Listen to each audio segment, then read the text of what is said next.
passengers have to run from one counter to the other, from one place to the other to find out because nobody is answering the telephone. ये बोल रहे हैं कि आधे घंटे बाद जाएंगे, 1 घंटे बाद जाएंगे, ऐसे लोगों को बेवकूफ बना रहे हैं.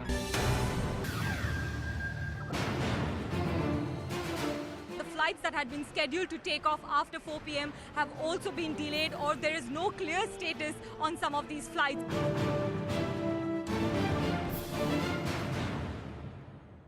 Exactly a year ago, Spicejet's every waking moment had turned into a living nightmare.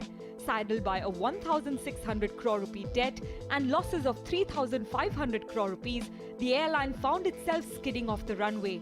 Spicejet defaulted on payments, lessors took back planes, and the airline cancelled over 100 flights a day. Help did not come from the owner and media baron Kalanidhi Maran, who refused to infuse further cash into the airline. Banks too were unwilling to aid the airline, haunted by memories of the Kingfisher debacle. When no one came to its rescue, Spicejet's former promoter Ajay Singh decided to take the airline under his wing. To Singh, this was the least he could do for an airline that he himself had founded in 2005 with UK-based investor Bhupendra Kansagra. In January, Singh and a clutch of investors acquired the entire 58.46% stake that Maran and his KAL Airways owned in Spicejet. Under his 1,500 crore rupee revival plan, new chairman Ajay Singh laid out a dramatic strategy that benefited from tailwinds such as falling crude prices. Cutting costs and maximizing revenues was the focus.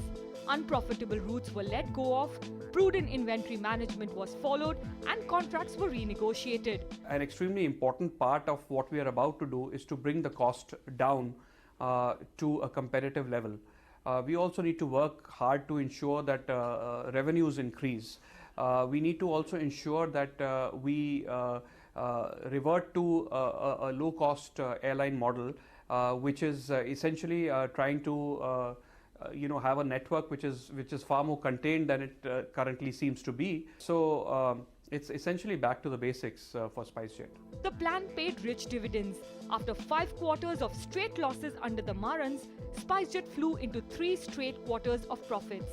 In November, it recorded a load factor of 90.7%, the highest amongst 11 domestic airlines.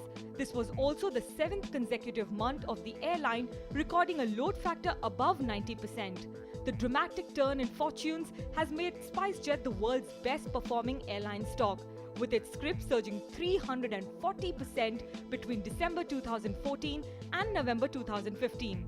Back on its feet, Spicejet is now looking to expand. By March 2016, it hopes to close the deal to purchase 100 planes from Airbus and Boeing and 50 small planes from Bombardier. Spicejet is one of the very few airlines around the world which will be placing significant orders this year, given the global slowdown.